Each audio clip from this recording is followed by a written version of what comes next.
طوفانی بارشوں نے ایک بار پھر سانحے کو جنم دے دیا۔ آزاد کشمیر، گلگت اور خیبر پختونخوا میں طوفانی بارشوں سے تباہی، 160 سے زائد اموات۔ پاک فوج کا فلڈ ریلیف آپریشن جاری۔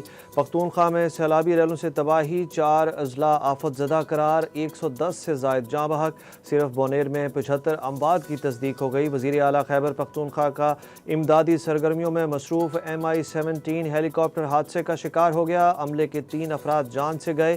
تحریک انصاف کے رہنما بیرسٹر گوہر نے کہا کہ بونیر میں اب تک 78 اموات ہو چکی ہیں۔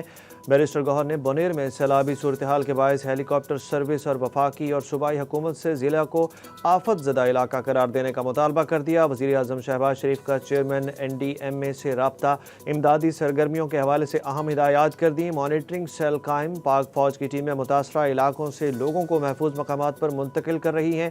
وزیر اعلیٰ علی امین گنڈا پور کے مطابق صوبائی حکومت کا دوسرا ہیلی کاپٹر امدادی کارروائیوں میں مصروف ہے۔ انڈیا کے یوم آزادی پر مودی کی 103 منٹ کی تقریر مذاق بن گئی۔ جھوٹے دعوے اور گیدڑ بھبکیاں، مگر ایک بار بھی پاکستان کا نام نہ لے سکے۔ انٹرنیٹ صارفین میں سے کسی نے مودی کی لمبی تقریر پر بات کی تو کسی نے نارنجی پگڑی کے ذریعے ٹیلی پرومپٹر چھپانے کا کہا۔ مودی نے بھارتیوں کو موٹاپے سے بچنے کے لیے کوکنگ آئل کا استعمال کم کرنے کے ساتھ ورزش کا مشورہ دے دیا۔ بھارتی وزیر اعظم نے روایتی ہٹ درمی کا مظاہرہ کرتے ہوئے کہا کہ انڈیا کی ندیوں کا پانی دشمن کے کھیت تک پہنچ رہا ہے اور ہماری دھرتی پیاسی ہے۔ ہندوستان کے حق کا جو پانی ہے، اس پر حق صرف ہندوستان کا ہے۔ پانی اور خون ایک ساتھ نہیں بہہ سکتے۔ مودی نے سندھ تاز معاہدے کے تحت پاکستان اور انڈیا کے درمیان پانی تقسیم کو تنقید کا نشانہ بنایا اور پاکستان کا نام لیے بغیر کہا کہ انڈیا ایٹمی دھمکیوں کے آگے جھکنے والا نہیں ہے۔ دوران تقریر مودی کے ڈیموگرافی میں بڑے پیمانے پر تبدیلی کے دعوے پر وزیر داخلہ امت شاہ کے رد عمل میں تالی بجانے پر امت شاہ کو بھی تنقید کا سامنا کرنا پڑا۔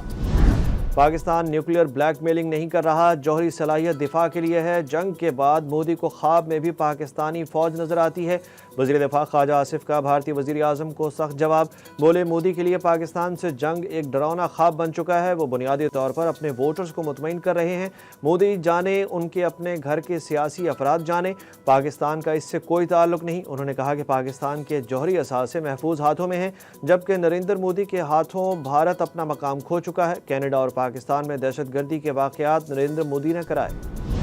حکومتی ارکان اور وزراء میں سول ایوارڈز کی تقسیم پر اپوزیشن نے سینٹ میں ہنگامہ برپا کر دیا۔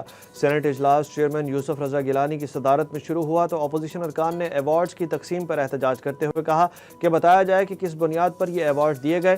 فلک ناز چترالی نے کہا کہ عطا تارڑ نے کون سی جنگ لڑی تھی، جبکہ ہمایوں محمد نے طنز کرتے ہوئے کہا کہ جنگ کا ڈیزائن بنانے والے نواز شریف کو ایوارڈ نہیں دیا گیا۔ فیصل جاوید نے کہا کہ بانی PTI کے سوشل میڈیا ٹائیگرز نے مارکہ حق پر سوشل میڈیا پر مہم چلائی۔ ہمارے سوشل میڈیا ٹائیگرز نے رات جاگ کر بھارت کا جھوٹا پروپیگنڈا بے نقاب کیا۔ ان سوشل میڈیا ٹائیگرز کو ایوارڈ نہیں دیا گیا۔ اعظم نذیر تارڑ نے کہا کہ جن سینیٹرز کو ایوارڈ دیے گئے وہ باہر سفارتی سطح پر محاذ لڑ کر آئے ہیں۔ PTI کے سوشل میڈیا کے لوگوں کا بھی شکریہ ادا کرتا ہوں۔ وزیر قانون کے مطابق حکومتی اشتہارات میں قائد اعظم کی تصویر نہ چھاپنے پر باقاعدہ انکوائری کر کے ہاؤس کو آگاہ کیا جائے گا۔ صدر آصف علی زرداری نے 263 شخصیات کو آئندہ سال 23 مارچ کو سول اعزازات دینے کی منظوری دے دی۔ عرفان صدیقی، عطاء الحق قاسمی، سمینہ پیرزادہ، کرن ناز، شاہد آفریدی سمیت تعلیم، صحافت، طب اور دیگر شعبوں سے وابستہ شخصیات کو بھی اعزاز سے نوازا جائے گا۔ یہ اعزازات 23 مارچ 2026 کو ہونے والی تقریب میں پیش کیے جائیں گے۔ پاکستان منی لانڈرنگ اسکیموں کی مؤثر روک تھام میں ناکام رہا۔ IMF کی رپورٹ کے مزید نکات سامنے آ گئے۔ IMF نے اپنی گورننس اور کرپشن ڈائگنوسٹک اسیسمنٹ رپورٹ مکمل کر لی۔ ذرائع کا کہنا ہے کہ IMF نے رپورٹ کے اجراء سے قبل مسودہ حکومت پاکستان کو بھیج دیا ہے۔ رپورٹ کے مطابق ڈیٹا کے بغیر جعلی کمپنیوں کو سرکاری ٹھیکے لینے سے روکنا مشکل ہے۔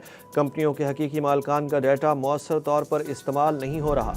پاکستانی نژاد برطانوی طالبہ ماہنور کی A لیول میں شاندار کامیابی، کئی عالمی ریکارڈز اپنے نام کر لیے۔ ماہنور چیمہ نے A لیول کے امتحان 24 A گریڈز کے ساتھ پاس کیے۔ 18 سالہ ماہنور چیمہ نے A لیول کے امتحان میں عالمی سطح پر 4 اور GCSE کو ملا کر 6 عالمی سطح کے ریکارڈز بنائے۔